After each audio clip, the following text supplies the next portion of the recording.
they are still not the better of the most powerful and feared agency on the planet going after them. Whether he or anyone in his administration told the IRS to do it, my next guest has had it. Indeed, he predicted it, dealt with it, and now wants to speak out more about it. Mark Levin on the phone with us now. Mark, what did you make of the president's attempted explanation of all of this? You know, the president never explains anything. He never takes responsibility for anything. He's never accountable for anything. The fact of the matter is his Internal Revenue Service, going back to March 2010, we now know, started targeting Tea Party, Patriot organizations, 9/12 organizations, and this was in the news. I mean, it was clearly in the news, and by a year later, 2011, that's how I became aware of it, among other places. And for him to continue to act like he doesn't know what's going on around him and he just happens to be President of the United States is absolutely unacceptable. And I'm going to tell you something else that bothers me, Neil. Why didn't Congress a year ago use its power to issue subpoenas, its power to call witnesses, its power to put people under oath and hold them in contempt or pass them on for perjury and so forth? Why didn't Congress dig into this? You know, they had a hearing, and it happened to come up at a hearing, and they're writing letters. Congress has a lot of power. We have a separation of powers issue here. There were scores of Tea Party groups and others saying we are being abused, we are being threatened, look at these forms, and the best they can do is sit around and wait for the Treasury Department. I say Congress now they're all running around and saying, we're going to hold hearings. Where was Susan Collins a year ago? Where was Carl Levin a year ago? Frankly, where were the Republicans in the House a year ago? Very timid, very passive. This is serious business, the Internal Revenue Service harassing people. It would seem like the president wants where this has gone past what the IRS supposedly allegedly did. The IRS admitted it, apologized for it on Friday. Now, when this type of action happens, when the IRS admits something like this, apologizes for it, regrets it, however you want to characterize it, they're obviously trying to get in front of something that someone else had discovered or got proof of. You come to mind that you had been bringing this to people's attention when everyone thought it was crazy and it couldn't be. Now it's proven to be. So the only question is, who would authorize something like that? I mean, are it a few agents who are running rogue, or what do you think? Well, first of all, here's what happened in our case. We got information that the Internal Revenue Service was asking Tea Party organizations these outrageous questions with these outrageous forms about family members, about associations, I mean, real KGB-type stuff, and we flipped out. And we had to make a decision as lawyers. Are we going to represent the individual Tea Party groups and fight with the Internal Revenue Service, or are we going to go to the top, to the Treasury Department, to the Inspector General for the Tax Administration? And I checked with a number of experts. I'm an old Justice Department guy. And we said, it's not good enough just to represent individual groups. We need to investigate the Internal Revenue Service. That's what led us to send our complaint to the Treasury Department, which, by the way, did a good job. I have to say, the law enforcement wing of the Treasury Department.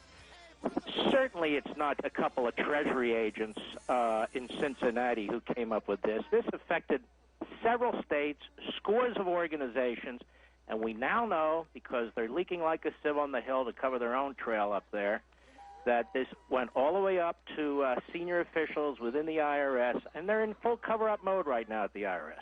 Now, when they harass these organizations, Tea Party or the conservative organizations, we're told initially, Margaret, started questioning their tax-exempt status, but it went well beyond that, right? What kind of stuff would they do? Well, initially, groups were coming in seeking a tax-exempt status in March, April 2010, as we now know, and they were coming under horrific scrutiny. I'll give you some examples. They wanted to know if individual board members had taken certain positions publicly, and if they took positions publicly, what were they?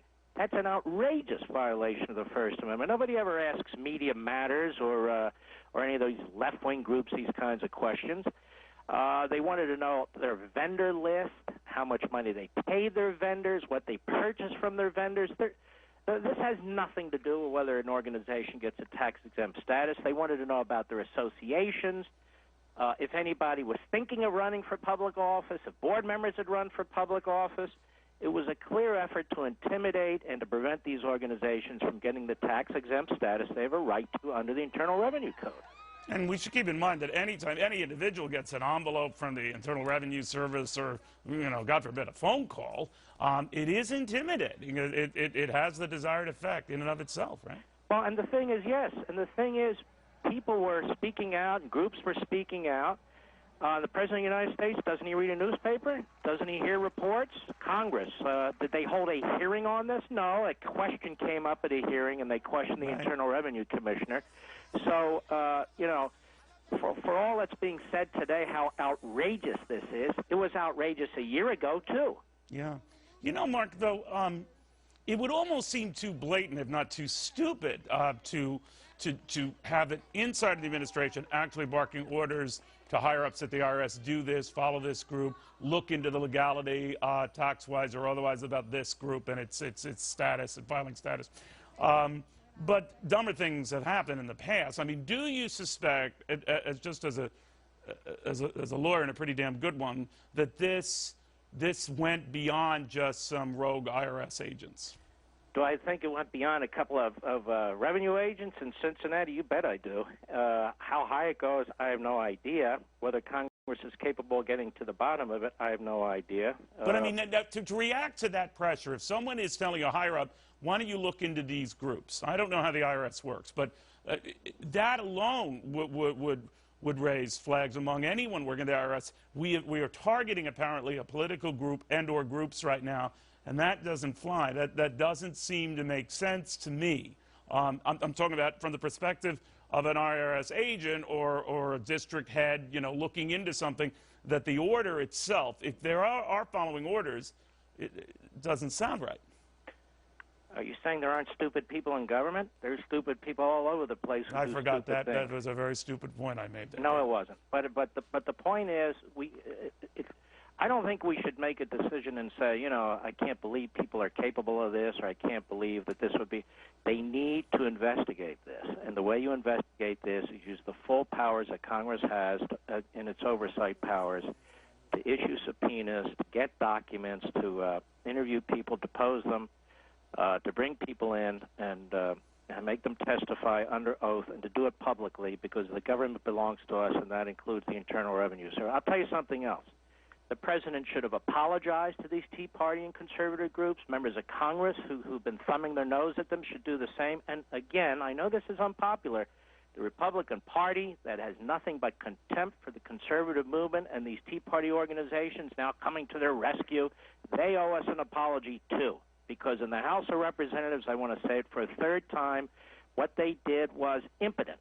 What they did is not, for instance, they're going to hold a hearing on Friday, I understand. Okay, we'll take it. A year late, but we'll still take it. But again, I want to tell you, there are a couple of law enforcement folks at the Treasury Department in the Inspector General's office who did their job. When we wrote them and we laid the matter out, they came and they interviewed me, and we gave them everything we had, and they interviewed a number of other people. And there are other legal groups like Jay Sekulo's group who deserve credit, too, for representing a number of these groups. But the fact of the matter is there's a reason why people are so negative on the federal government. They should be. Yeah. Mark Levin, it would have been a very different story had he's been in some left-wing groups maybe targeted, but neither here nor there. The controversy is now, and the uproar is now.